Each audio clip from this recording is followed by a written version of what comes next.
हाय नमस्कार बच्चों, कैसे हो। उम्मीद करते हैं आप सब लोग बढ़िया होंगे, चंगे होंगे, मस्त होंगे। तो प्यारे बच्चों, आज मैं आपके लिए 11th क्लास का एक बहुत ही खूबसूरत सा टॉपिक लेकर के आया हूँ, जो कि आप लोग ज़्यादातर स्टूडेंट्स में इंटरेस्टेड भी रहते हैं और बड़े काम का भी टॉपिक है। टॉपिक है आपका टिग्नोमेट्री। टिग्नोमेट्री बेहद खास इसलिए है आपके लिए क्योंकि ये टॉपिक जो है ना, आपके एग्ज़ाम की दृष्टि से भी और प्लस आपके कैरियर की दृष्टि से भी बहुत ही महत्वपूर्ण टॉपिक है बच्चों। महत्वपूर्ण इसलिए है कि आज के समय में कोई भी कॉम्पिटिटिव एग्ज़ाम ऐसा नहीं है जिसमें टिग्नोमेट्री से बेस्ड क्वेश्चन नहीं पूछा जाता हो। तो प्यारे बच्चों, पहले हम थोड़ा सा इसके जो टिग्नोमेट्रिकल बेस्ड फॉर्मूलाज हैं उन्हें डिस्कस करते हैं आज। ठीक है, चलिए शुरू करते हैं। तो टॉपिक है हमारा टिग्नोमेट्री। टिग्नोमेट्री हिंदी में बोलते हैं इसको त्रिकोणमिति, त्रिकोणमितीय। जैसा कि नाम से मालूम पड़ रहा है हमें, त्रिकोण मतलब तीन कोण, त्रिकोण मतलब तीन कोण, और मितीय माने क्या होता है, मापन, मतलब तीन कोणों के द्वारा मेजरमेंट करना क्या कहलाता है, त्रिकोणमिति। तो प्यारे बच्चों, मैं बताना चाहूँगा त्रिकोणमिति में कुछ रेशियोज होते हैं। कौन कौन से रेशियो हैं? 6 टिग्नोमेट्रिक रेशियो होते हैं। एक तो होता है आपका साइन थीटा, एक होता है कॉस थीटा, एक होता है tan theta, cot theta, sec theta और कोसेक थीटा। ठीक है, ये रेशियोज होते क्या हैं? बेसिक टिग्नोमेट्रिक रेशियोज हैं ये। किसी समकोण त्रिभुज जिसमें एक कोण 90 अंश का होता है, समकोण त्रिभुज मतलब जिसमें एक कोण 90 अंश का होता है, ए बी सी, 90 डिग्री के सामने का उसे हम कर्ण मानते हैं। इंग्लिश में बोलते हैं इसको हाइपोटेनियस। जिस कोण के लिए हमें ये टिग्नोमेट्रिकल रेशियोज निकालने होते हैं, मान लीजिए मैं ए कोण के लिए निकाल रहा हूँ, ए कोण मेरा थीटा है, तो थीटा के सामने होता है लंब। क्या होता है? लंब। लंब को बोलते हैं परपेंडिकुलर। क्या बोलते हैं? परपेंडिकुलर। और बचा क्या हमारा? आधार। आधार को बोलते हैं बेस। ठीक है प्यारे बच्चों, आप में से कुछ बच्चे ऐसे भी होंगे जो सीबीएसई बोर्ड वाले होंगे, कुछ बच्चे ऐसे होंगे जो यूपी बोर्ड वाले होंगे। तो मैं दोनों के लिए कॉम्बिनेशन लेके चलूँगा, उसमें हिंदी और इंग्लिश मल्टी हम लेके चलेंगे लैंग्वेज, ताकि आप दोनों बच्चे इस वीडियो के माध्यम से थोड़ा समझने में आपको आसानी हो और ये वीडियो आप दोनों के लिए हेल्पफुल हो। तो देखिए, एल ए एल के ए, ठीक है, बता चुका हूं पहले आपको मैं। ये लंब को मैंने एल कहा है, कर्ण को मैंने के कहा है, आधार को मैंने ए कहा है। सिंपल उनके नाम से ही मैंने इनके नाम रख दिए हैं। सीबीएसई वाले बच्चे कर्ण को एच कहेंगे, लंब को पी कहेंगे और आधार को बी कहेंगे। तो बच्चों, यहाँ से हम देखें तो साइन थीटा क्या होता है? साइन थीटा भाई लंब और कर्ण का रेशियो होता है। तो कह सकते हैं लंब बटे कर्ण। साइन थीटा क्या होता है? लंब और कर्ण का रेशियो। लंब क्या है हमारा भाई? इसमें देखा जाए तो इस ट्रायंगल में लंब है बीसी साइड, और कर्ण क्या है हमारा? कर्ण है हमारा एसी। तो बीसी और एसी जो साइड है उसका जो रेशियो निकल के आएगा उसको हम साइन थीटा कहेंगे। ठीक है ना। कॉस थीटा क्या होगा? कॉस थीटा होता है आधार बटे कर्ण। ठीक है, आधार कितना है भाई? आधार है हमारा ए बी, कर्ण है ए सी। टेन थीटा क्या होगा? टेन थीटा होगा लंब बटे आधार। देखिए टेन थीटा ये है लंब बटे आधार। लंब कितना हमारा? लंब है BC, आधार कितना है AB। ठीक है, तो इस तरीके से अन्य सभी भी आप निकाल सकते हो। साइन ये आपका कॉट निकालोगे, कॉट थीटा क्या हो जाएगा, बिल्कुल कॉट टेन का उल्टा होता है, आधार बट्टे लंब। टेन थीटा होता है लंब बट्टे आधार, तो कॉट थीटा होगा हमारा आधार बट्टे लंब। तो ये हो जाएगा आपका आधार बट्टे लंब।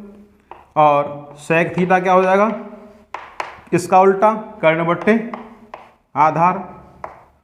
कोसेक थीटा क्या हो जाएगा, कोसेक थीटा हो जाएगा हमारा कर्ण बट्टे लंब। ठीक है, तो इस तरीके से हम अलग अलग साइड्स के रेशियो के माध्यम से ये 6 ट्रिग्नोमेट्रिक रेशियोज का मान निकाल सकते हैं। तो ये क्या है हमारे, क्या है ये त्रिकोणमितीय अनुपात, त्रिकोणमितीय अनुपात हैं ये। ठीक, इनको बोलते हैं trigonometric ratio, trigonometric ratio. Short में मैं आगे इन फ्यूचर इसको TR कहूँगा, TR मतलब ट्रिग्नोमेट्रिक रेशियोज। ठीक है, तो एक एग्जाम्पल के माध्यम से हम किसी एक क्वेश्चन के लिए ये सारे ट्रिग्नोमेट्रिकल रेशियो निकालते हैं। वैसे हालांकि ये बेसिक चीज़ है, आपको ये चीज़ 9th 10th में पढ़नी चाहिए, लेकिन फिर भी मैं आपको रिमाइंड कराई देता हूँ क्योंकि ये बहुत ज़रूरी है। जब तक आपको इन रेशियोज़ के बारे में नहीं पता होगा, आई थिंक आप आगे नहीं बढ़ सकते हो। ठीक है ना, तो अच्छे तरीके से पहले ये ट्रिग्नोमेट्रिक रेशियोज़ को आप समझोगे, फिर हम आगे बढ़ते हैं। ठीक है, तो देखिए एक क्वेश्चन से लेते हैं। इसी क्वेश्चन में मैं एक क्वेश्चन ले रहा हूँ। मान लीजिए लंब की जो वैल्यू है वो 3 है, आधार की वैल्यू 4 है, तो कर्ण का मान कितना हो जाएगा। तो देखिए एक पाइथागोरस की प्रमेय है, किसकी प्रमेय है, पाइथागोरस। पाइथागोरस एक मैथमेटिशियन थे, खगोल शास्त्री भी थे ये। पाइथागोरस की प्रमेय क्या कहती है भाई, ये कहती है प्रमेय कि कर्ण पर बना वर्ग लंब पर बने वर्ग और आधार पर बने वर्ग के योग के बराबर होता है।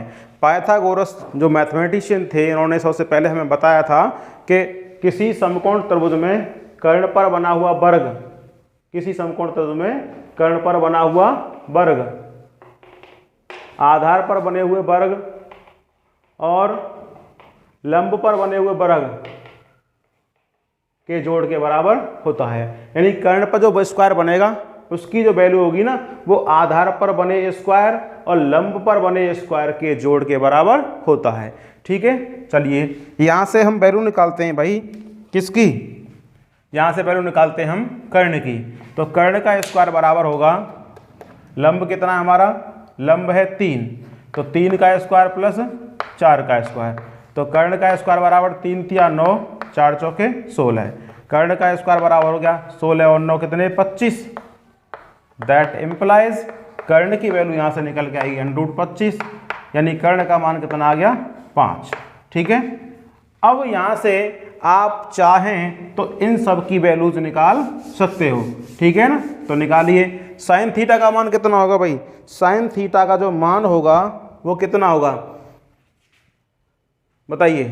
साइन थीटा का मान होगा लंब बटे कर्ण, तो इसमें लंब कितना है 3, लंब कितना है 3, कर्ण का मान 5। कोस थीटा का मान आधार बटे कर्ण 4/5, टेन थीटा का मान लंब बटे आधार 3/4। कोसेक थीटा कितना होगा, इसका उल्टा 5 ऊपर 3 नीचे। सेक थीटा का मान इसका उल्टा 5 ऊपर 4 नीचे। कॉट थीटा की वैल्यू टेन वाले की उल्टी 4/3। तो इस तरीके से किसी भी क्वेश्चन के लिए ट्रिग्नोमेट्रिक रेशियोज के मान हम निकाल सकते हैं। ठीक है ना, चलिए आगे शुरू करते हैं भाई। हम आप देख रहे हैं उसको, ट्रिग्नोमेट्रिकल आइडेंटिटीज, त्रिकोणमितीय सर्व समीकरण। ये सर्व समीकरण क्या होती हैं, सर्व समीकरण आज मैं आपको बताने वाला हूँ एक बेहद ही महत्वपूर्ण चीज, सर्व समीका और समीकरण में अंतर। देखिए पहले देखते हैं सर्व समीकरण क्या होती हैं। जैसे कि नाम से ही मालूम पड़ रही है सर्व, सर्व मतलब सभी, समीकाएं, समीका मतलब इक्वलिटी, इसमें इक्वल साइन लग रहा हो, बराबर हो, हैं? तो ऐसा ट्रिग्नोमेट्रिक संबंध या ऐसा कोई भी वेरिएबल्स और कांस्टेंट के बीच का रिलेशन जो वेरिएबल्स के सभी मानों को संतुष्ट करता हो, क्या कहलाएगा? सर्व समीकाएं। मतलब सभी वेरिएबल के मानों के लिए अगर दोनों पक्ष बराबर हैं तो क्या कहलाएगी? वो सर्व समीका कहलाएगी। जैसे तुमसे कह दिया जाए नंबर 1, एक सर्व समीका होती है sign square theta plus cos square theta बराबर 1। थीटा का यहाँ वेरिएबल कौन है? चर राशि कौन है यहाँ पर? थीटा। तो थीटा चर राशि के जितने भी पॉसिबल मान हैं सभी संभव मानों के लिए इसका मान एक ही आएगा। कुछ भी लगा लीजिए तो सभी मानों के लिए कैसा मान आए? सभी मानों के लिए बराबर मान आएगा दोनों पक्षों का, तो है सर्व समीका। अगर कुछ ही मानों के लिए बराबर आता है तो होता है वो समीकरण। बात समझ में आई? समीकरण में और सर्व समीका में क्या अंतर होता है? समीकरण तो होता है जो चर के कुछ मानों को संतुष्ट करता है, ठीक, और जो चर के जितने भी पॉसिबल मान होंगे, जितने भी संभव मान होंगे, उन सबको संतुष्ट करता है, तो वो कहलाता है हमारा सर्व समीका। सर्व मतलब सभी मानों के लिए कैसा आए? बराबर आए, समीका आए, समान आए, क्या कहलाता है वो? सर्व समीका। तो sine square theta plus cos square theta equal to 1 एक सर्व समीका है, क्योंकि ये थीटा के सभी मानों को सेटिस्फाई करती है। दूसरा क्या होती है सर्व समीका? एक होती है 1 प्लस टेन स्क्वायर थीटा बराबर सेक स्क्वायर थीटा। एक होती है सर्व समीका 1 प्लस कॉट स्क्वायर थीटा बराबर कोसेक स्क्वायर थीटा। ये 3 सर्व समीकाएं होती हैं और इन 3 सर्व समीकाओं के माध्यम से हम 6 अन्य भी बना सकते हैं। 6 अन्य कैसे? एक का मैं बनाकर दिखा रहा हूं, बाकी तुम्हें बनानी है। तो फ्रॉम फर्स्ट वाली सर्व समीका से साइन स्क्वायर थीटा का मान निकालोगे माय डियर तो 1 माइनस कोस स्क्वायर आ जाएगा, ठीक। एक और कोस स्क्वायर की वैल्यू निकालोगे तो कितना आएगा? 1 माइनस साइन स्क्वायर थीटा। 2 बन गई। ऐसे ही यहां से निकालोगे टेन स्क्वायर थीटा का मान सेक स्क्वायर थीटा माइनस 1 का मान निकालोगे sec square minus tan square, ठीक है। कोट स्क्वायर का मान निकालोगे कोसेक स्क्वायर माइनस के 1 का वैल्यू निकालोगे cosec square minus cot square, तो 6 और बन जाएंगी। 6 और ये 3 कितनी हो गई? 9। ये ट्रिग्नोमेट्रिक आइडेंटिटी होती हैं। जो मेन आइडेंटिटी हैं, मेन आइडेंटिटी हमारी ये 3 हैं। इन 3 के द्वारा अन्य 6 बनती हैं, तो टोटल कितनी होती हैं? 9, ठीक है। तो मैं समझता हूं आप लोग इन तीनों को याद करोगे। इन तीनों के द्वारा ही अन्य हमारी सर्व समीकाएं क्या नाम है, कितनी है? ये 6 बना करके इन्हें भी याद कर सकते हो। मुख्यतः आपको यही याद होनी चाहिए, ठीक है ना। चलिए तो इनका प्रूफ बताता हूं कि इनका प्रूफ कैसे है। तो जो मेन हमारी आइडेंटिटी हैं उनमें से किसी एक का प्रूफ देख लीजिए, एक का प्रूफ, बाकी तुम खुद कर सकते हो, ठीक है। तो एक का प्रूफ देखते हैं हम इसमें, ठीक है। देखिए प्रूफ, पहला प्रूफ देखते हैं। पहली आइडेंटिटी हमारी sign square theta plus cos square theta बराबर 1। तो हम जानते हैं वी नो दैट, प्यारे बच्चों मैं आपको बताना चाहूँगा, यदि आपकी कोई भी क्वेरी है तो वीडियो के कमेंट बॉक्स में जाकर के आप अपना जो प्रॉब्लम है उसको मुझसे शेयर कर सकते हैं। आई थिंक मैं आपको वो प्रॉब्लम का सॉल्यूशन निश्चित ही रूप में दूंगा और कोशिश करूंगा कि आपको उसका समाधान तुरंत से तुरंत मिल जाए, ठीक है ना। तो देखिए हम जानते हैं कर्ण का स्क्वायर बराबर लंब का स्क्वायर प्लस आधार का स्क्वायर, सभी जानते हैं। किससे है ये? भाई साहब पाइथागोरस की प्रमेय से है ये, बाय पाइथागोरियन थ्योरम। पाइथागोरस की प्रमेय से। ठीक, बाबा पाइथागोरस थे, हमारे बाबा पूर्वज, जिन्होंने हमें ये पाइथागोरस की प्रमेय दी थी। देखिए, अगर मैं दोनों ओर इसको ऐसे लिख सकता हूं, या लंब स्क्वायर प्लस आधार स्क्वायर बराबर कर्ण का स्क्वायर। कोई परेशानी इसमें? कोई परेशानी नहीं भाई। राइट वाला लेफ्ट में, लेफ्ट वाला राइट में ट्रांसफर कर दिया है मैंने केवल। दोनों ओर कर्ण स्क्वायर का भाग करने पर, कर्ण स्क्वायर का भाग करने पर, करिए भैया कर्ण स्क्वायर का भाग। तो लंब स्क्वायर बटे कर्ण स्क्वायर प्लस आधार स्क्वायर बटे कर्ण स्क्वायर बराबर कर्ण स्क्वायर बटे कर्ण स्क्वायर। ठीक, लंब बटे कर्ण कह सकते हैं, जरूर कह सकते हैं। आधार बट्टे कर्ण कह सकते हैं, बिल्कुल कह सकते हैं, क्योंकि भाई स्क्वायर है तो मैंने इसका होल स्क्वायर लगा दिया है। ये तो के स्क्वायर से के स्क्वायर निरस्त हो गए, एक बार कट गए। लंब बट्टे कर्ण क्या होता है? यहां से देखिए, लंब बट्टे कर्ण क्या है? Sine theta. लंब बट्टे कर्ण क्या है? Sine theta. तो भाई साहब अंदर बन गया साइन थीटा, लेकिन ऊपर तो स्क्वायर लग रहा है तो साइन स्क्वायर थीटा, प्लस यहां बन गया आधार बट्टे कर्ण क्या? Cos theta. तो ये क्या बन गया? Cos square theta. ठीक है ना, होगी पहली प्रूफ। इसी तरीके से आप दूसरी आइडेंटिटी के लिए क्या करोगे? दोनों ओर कर्ण के स्क्वायर, मैंने यहां पे किया है कर्ण के स्क्वायर का भाग, एक बार तुम करोगे लंब के स्क्वायर का भाग, ठीक है, दोनों ओर, और एक बार करोगे ए के स्क्वायर का भाग। तो आपको बाकी की दोनों जो आइडेंटिटीज हैं वो मिल जाएंगी। ठीक है ना। देखिए, एक दूसरा जो सरसमीका है उसे देखते हैं। दूसरी सरसमीका क्या है हमारी? 1 + tan स्क्वायर थीटा बराबर sec स्क्वायर थीटा।